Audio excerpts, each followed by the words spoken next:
Ready? Back it up.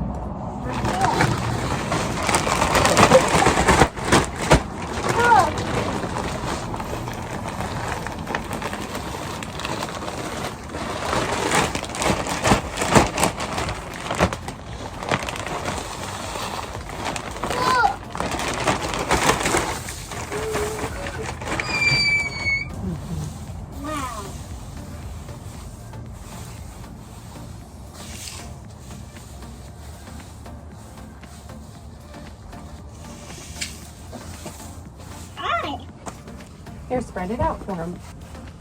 Mama, let's do this. My baby over shine.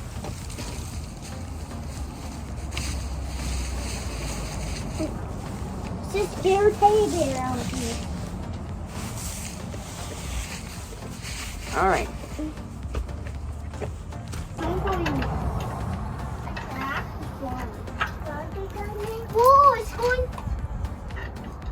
Okay, Operation Bring the Chicks and Ducks Outside is underway. We have a temporary spot for a lot of things. So the duck pond is actually coming in, the one that will drain out, and it's a lot bigger than this. But ducks need a different water source so they can fully submerge their bill in. So that is their water source. And then we have stones surrounding this so they don't get everything wet because they are coexisting in here. We have duck feed over here, and their treats are mealworms and things like that. That's the chicken water. We have chicken feed over here, and then what I showed you is diatomaceous earth, and that is a blend with bentonite clay, and that is the little dust bath that I was talking about. And then we have a temporary roost in here, and then some straw for the flooring right now. I'd really like to do some sand at some point, but they have plenty of room to hang out in here. And this is really for when we leave the home, and then they'll sleep here at night. And then the plan is to let them free range when they start listening a little better. So let's bring out the chicks and ducks and see what they are thinking of all this. Well, that was a battle, but we are all in. What do you think, girls? What do you think? Wow, the ducks are being very vocal. What do you girls think? Cool beans. Wow. Okay, off to water the garden. We'll be back to check on them. We are back inside now, and I am prepping my kitchen for a day of freezer meals. I was so excited when I got to the store. Buy one, get one free pasta, and buy one, get one free potatoes. So naturally, I had to do my freezer mashed potatoes, freezer mac and cheese. And you all know that I've been stocking up on all of this cheap fruit. Here is the peaches to prove it, but I spent $11.27 to stock up my freezer, and I'm about to show you everything that we made. We have some sweet, we have some savory, and I love these recipes. They're super simple and they're easy to follow. So I hope you enjoy. I'm going to be shredding a block of cheese here because we are starting with our mac and cheese.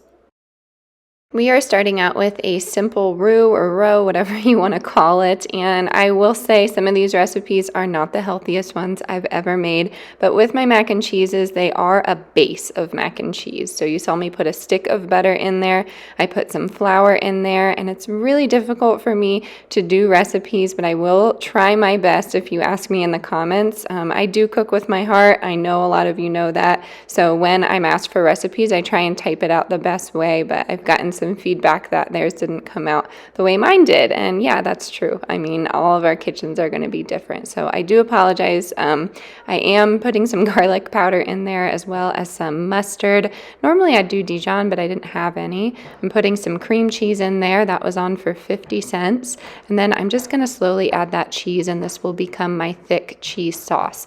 And I end up adding some raw macaroni to my freezer bags, and then I pour in the cheese sauce. I'm not a huge fan of all of the plastic that I used in this video, but freezer bags are the most cost-effective option. But I am going to show you how I use mason jars. You can use mason jars if you have them on hand. Typically I'm finding them at the thrift store, or I'm finding them at my local farm stand. She has just an influx of jars and she sells them for $5 a case. So That's where I get my jars. If people are asking, that is where I get them on the cheap. But again, you could use freezer bags. There's no shame in that. There are reusable freezer bags, but they're very pricey, and we are trying to keep this on a budget. My entire goal for the winter is to only use the grocery store for fresh items. Maybe we need some milk, maybe we will need some butter at some point, but generally meals and sides and meats, I'm not going to be buying any of. That is my goal for this winter.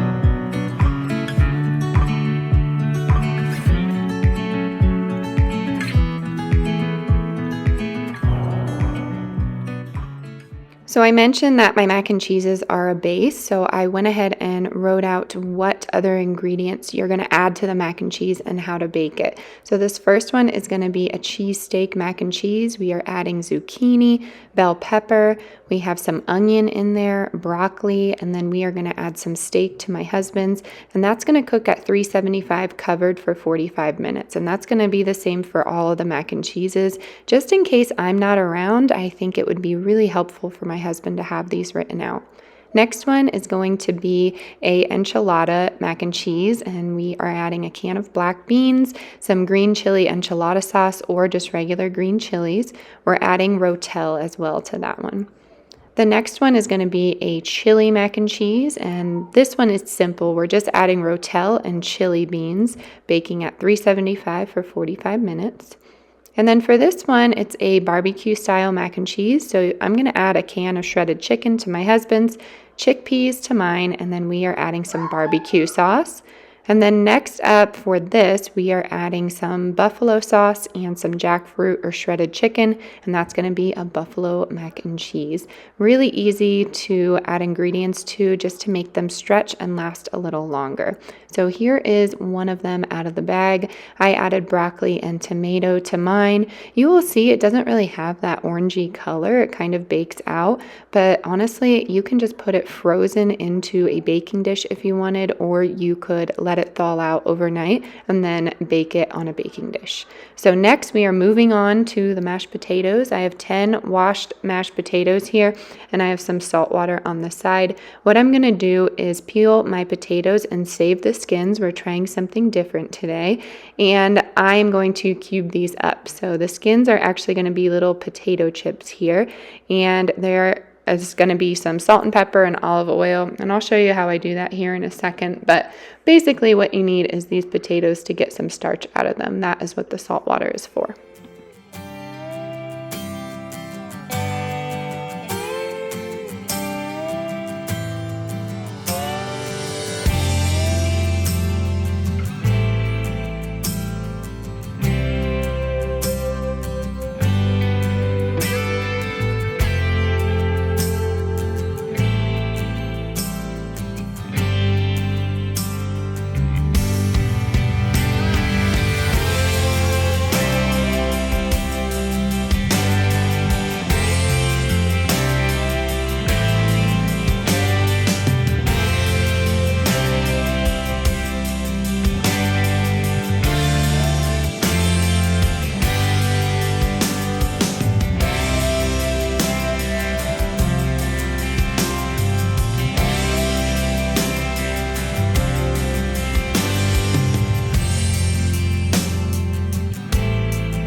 The general consensus on these little potato skin chips is they're super tasty. It really depends if you like potato skins or not. I think you could put so many flavors with this. I'm going to try curry powder next time. You could do barbecue sauce. You could do salt and vinegar if you wanted. But here's what you're going to put in the actual potato filling. So you need a stick of butter.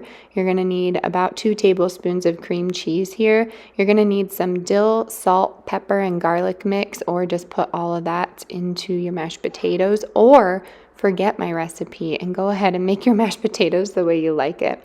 I'm showing you I use a slotted spoon to get the potatoes out of the water. That way a little bit of liquid comes with it, some of that starch. So I'm not adding any milk to these, but you totally can if you want. So after this, what I do is put them in freezer bags just like this. And in order to get these heated up, you could add a little cornstarch slurry to it, but my mashed potatoes are typically used for pierogi casseroles, regular pierogies, or potato pancakes. This is enough to feed us for a meal, but I'd like to let it stretch a little bit. So adding that flour and making it into potato pancakes, or you could do gnocchi, or adding it to the filling of a pierogi is a really great way to let these stretch.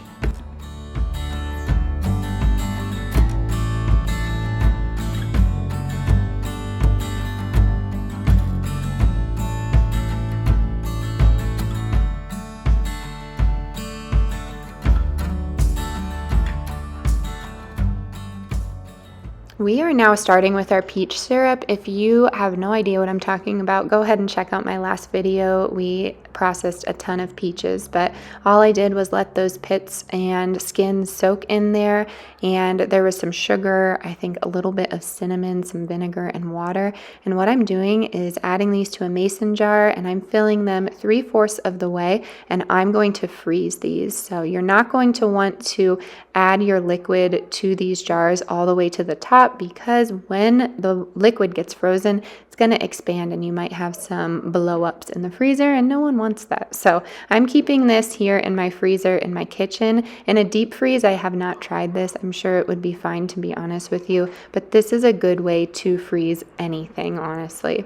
Moving on to something sweet, we are making some apple dumplings, my favorite. So I had some cold flour there, I put it in the freezer. I have some cold butter that I put in the freezer, and now I'm grating it with a cheese grater. And then I'm adding some cold ice water. I call this 1, 2, 3 pie dough because I'm using 1 stick of butter, 2 cups of flour, and then I'm adding 3 to 4 tablespoons of water. So, I mean, it could be 1, 2, 3, 4 pie dough if you wanted it to be, but this is how I do it. So I'm adding it, crumbling it all together, and then I'm going to roll it out, and this is going to make 4 wrappers for the apple dumplings. All I do is take those apples, I peel them, and then I try my best to make a hole in the apple. I don't have an apple corer. If you do, that's great. I'm going to show you how I do it different ways here, but what I'm adding to the center of those apples is some cinnamon sugar filling, and then I'm sealing the sides. This is how I make apple dumplings because I was taught this way. I worked at an apple dumpling stand for a while. We were pretty famous for our dumplings. So if you haven't tried it this way, please try it. And if you can get your hands on some cinnamon ice cream for the side, it is so, so yummy. So go ahead and give this one a try.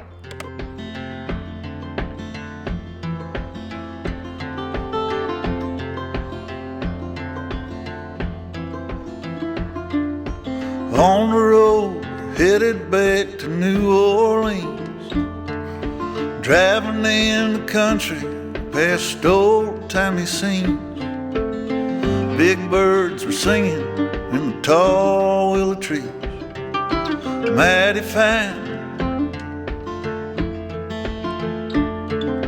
3 words written on a paper bag, I miss you, was written in a message in black, thrown in a van 2,000 miles back, a better time. And how many souls and times that I've told of places that I'd wanna be, and how many days when and I could have stayed instead of just getting up to leave. And given we make time, I'll meet you down the line.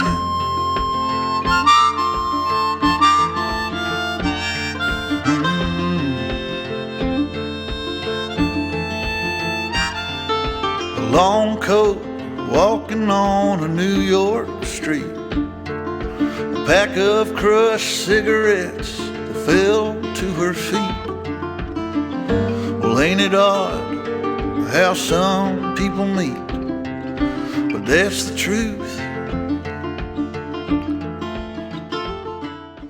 These are absolutely phenomenal. I love them as is, but my husband is a sweets guy, so he had his with some vanilla ice cream, but it is a huge hit. I would go heavier on the cinnamon if you enjoy that. These were a little bit sweeter than normal.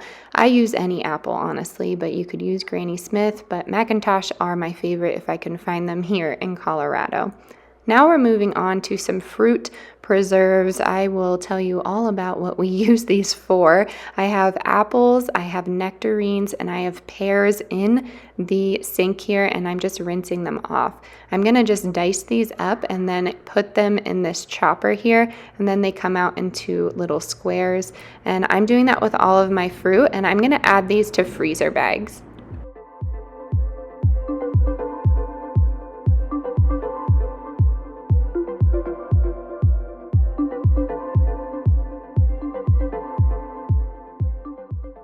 So this makes 5 bags total, and you could use these for just about anything. They're easy to put in the freezer and make into a smoothie. You could put these into a curry sauce and make a really sweet vindaloo. It's really tasty that way.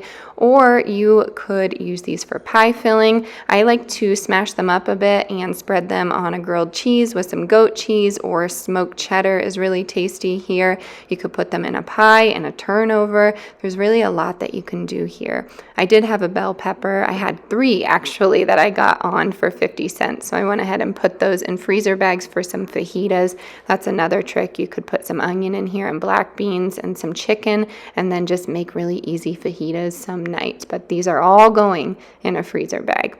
And this is all the food we made. I am so excited. I'm living my best life over here. I love being home and being able to cook with the kids, and I love sharing recipes with all of you. So thank you so much for being here. As always, stay adventurous, stay creative, and I'll catch you on the next one. Bye, everyone.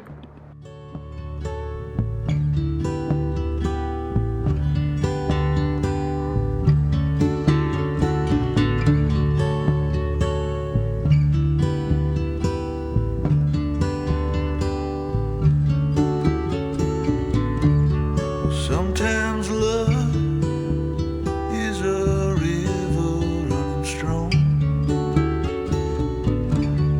moving like a wave through a rocky riverbed.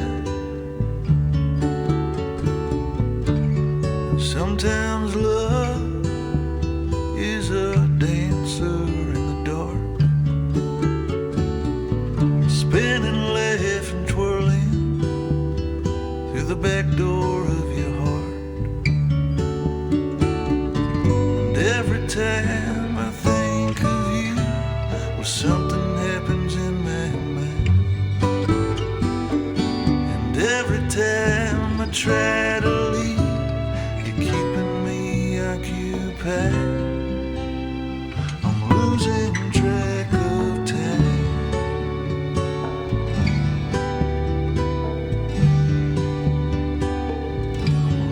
Track of time.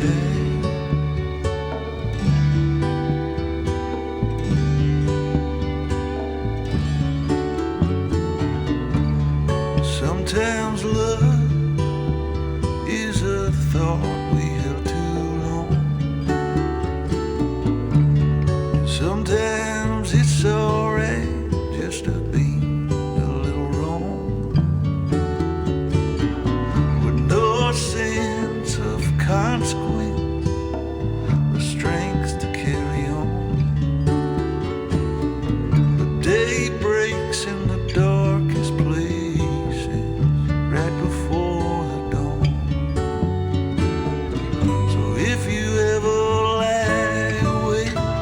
with situations in your mind, and you try to sleep it off, but night keeps on passing by. You're losing track of time.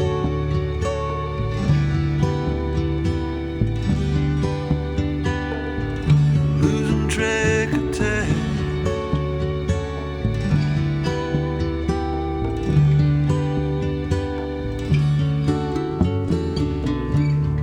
Sometimes love is a reason to hold on,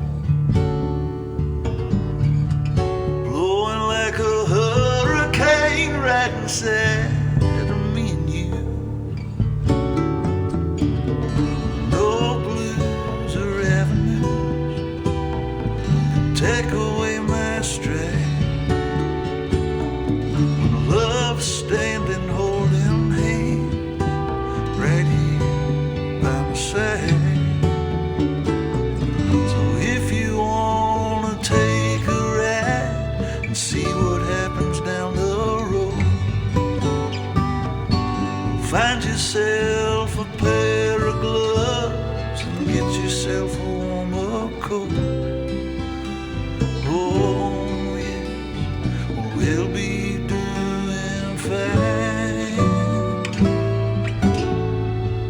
Just losing